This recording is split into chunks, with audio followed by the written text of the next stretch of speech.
What's happening, guys? Call of Duty Black Ops Kid here, coming at you with another video. We're going to be kind of giving a review of Rebirth Island and kind of the Cold War weapons fiasco that's going on. I will say, Cold War guns in this damn game are super strong.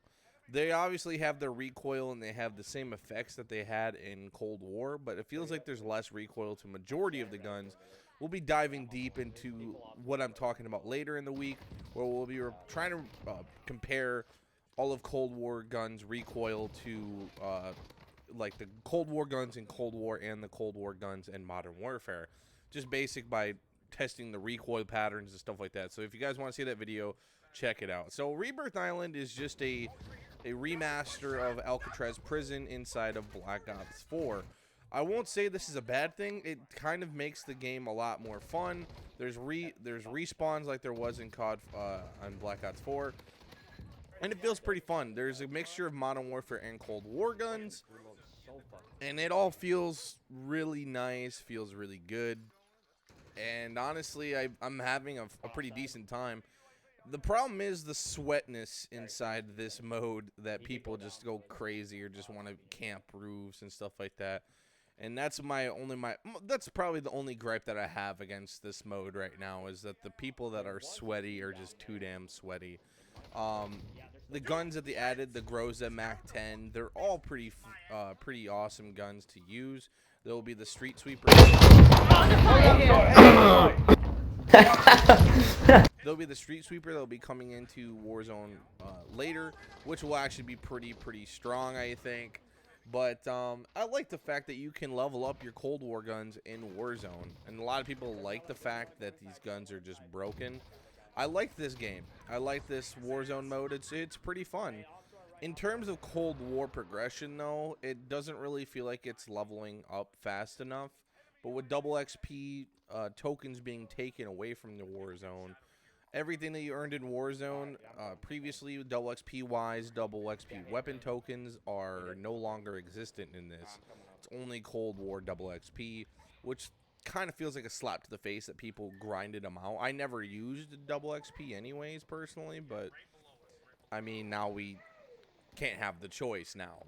The Tundra Sniper and the Groza seem to be some pretty nasty weapons. I didn't have the Groza unlocked in the recording of this video, but I do have it now, and I will say it is a pretty nasty gun. Fast shots, good recoil. Like I said, we'll be testing out the recoil patterns later from Cold War to Warzone. And the first game I really played of this, I was like, wow, the visuals look pretty good. It's very yellow tinty looking. The map is pretty well designed to its faithful counterpart. It's not a whole lot changed here. It's hard to really talk about what's really changed. There's some pretty cool spots that you can jump to compared to what Black Ops 4 did.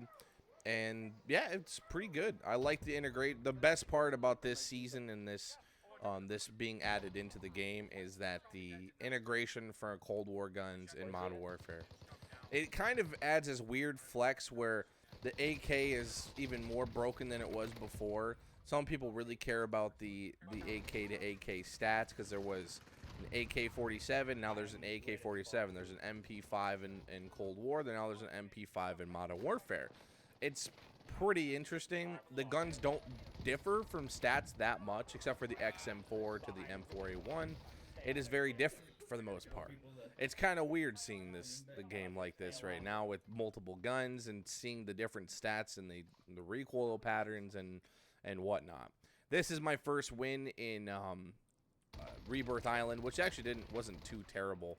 And I used the Groza, and I pretty much took out a lot of people. I got 11 kills in this mode, so it's not a very difficult thing to do. It's just whether or not how many people want to gang you up at once in the final circle. That's pretty much the inevitable fate of this mode. Like I said, the Tundra is actually the best performing sniper rifle in Warzone right now. So just take that into consideration. The recoil is pretty much non-existent. The gun sounds nasty. But one thing that I wish they would have made differently is maybe make different stats for the guns. XM4 has the agency suppressor. The they work pretty much identically to how the stats worked in Cold War, although it's not necessarily reflect that well inside of Warzone. So they do have it saying, oh, it takes less effective damage range, but muffles the sound suppression. But there's no like detailed stats like there is in Cold War. That was one thing that I really wish would return into this Warzone adaptation. It's pretty good though. I've been having a blast, and I haven't been playing as much as I should. Right now, I'm kind of working on a bunch of different content, so I can't really dedicate all my time to just Warzone. Like I said, I've been doing the recoil patterns to the Cold War guns to the Modern Warfare ones, and this has taken a lot of time to implement inside this video. It'll be coming soon. I promise you guys that. There's going to be a lot of great content coming to the channel, Call of Duty related.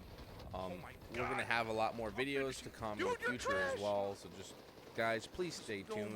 A lot of good videos coming.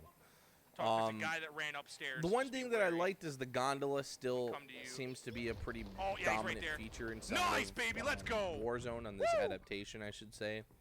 The map feels, I don't know how, but it somehow feels more dense than it did in Black Ops 4. I'm getting ready. Let's take these guys out quietly. I don't know. It feels different. The buildings also seem to feel like and look the same, which is kind of weird. That's all of them down. I don't know how they managed to do that personally. Wait, whoa. Oh my god. But it's a pretty good damn map. Not gonna lie, I was fairly impressed. Raven has a lot of work to do with Black Ops integration to Modern Warfare integration, and some of the paybacks, like adding certain cosmetic skins, like the park and the Portova skin that they just added to Warzone from Black Ops Cold War. They look terrible. That's my only gripe with this new season. Some of the skins don't look as sharp as they should compared to other to the Cold War counterpart. The skins are still kind of trash compared to what Black Ops is doing, but you know, that's expected sometimes. But yeah, that's pretty much my review. I would give it a pretty decent score, honestly. It's a lot of fun, pretty hectic engagements, a lot faster than it is in Verdance's Warzone. But like I said, it is to be expected. Guys, thank you so much for watching this video. We're going to be doing a lot more great content videos, Call of Duty related, in the future, so just stay tuned for more great content. The recoil pattern video is probably going to take me a little bit longer than I wanted, but it should be a pretty fun one. Thanks, guys, for watching. See you in the next one. Watch me lose to an R90 shotgun, which is some bullshit that this is still strong as hell in the game. I do get one-tapped. I know I don't have armor, but still, it's the concept that counts. I basically have no choice but to run, and I'm blasted around the corner. God, I hate you! Imagine having an R9, you fuck.